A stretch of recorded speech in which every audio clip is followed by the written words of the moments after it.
My job in the U.S. Air Force was working in bioenvironmental engineering.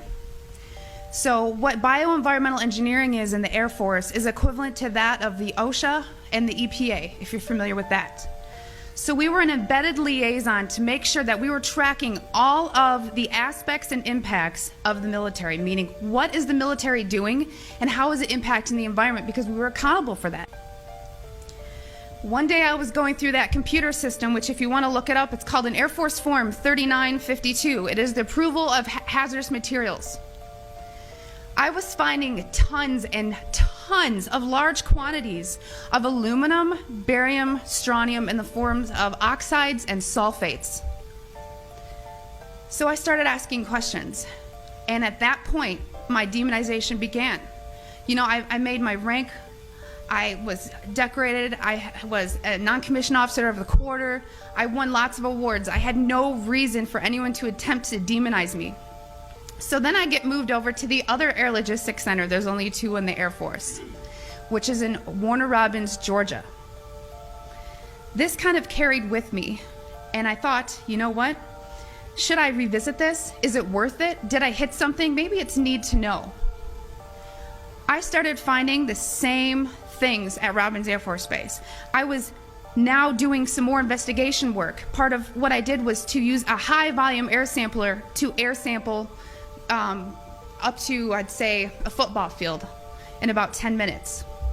I also conducted soil sampling because I thought, you know, if this is real and they are spraying this, it's going to get to the ground. So I conducted air sampling, I conducted soil sampling, and I was getting high levels of these contaminants.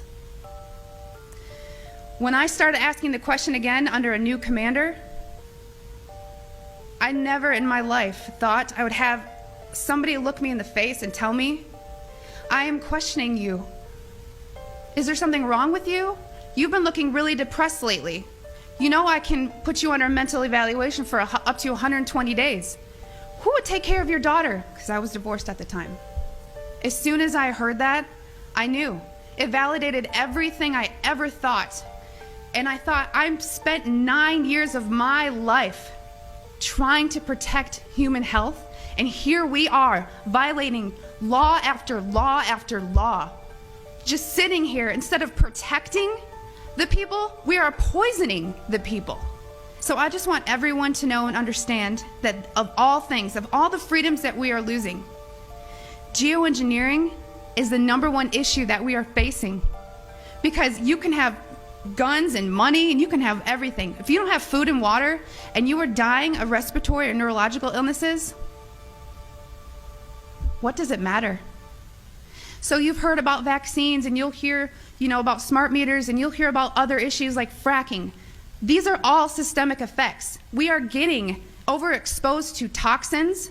People will tell you fluoride's in the water, but it's not a lot. It is a lot because you're getting it everywhere in your food, you know, water that you drink. Everything is, is washed with that water.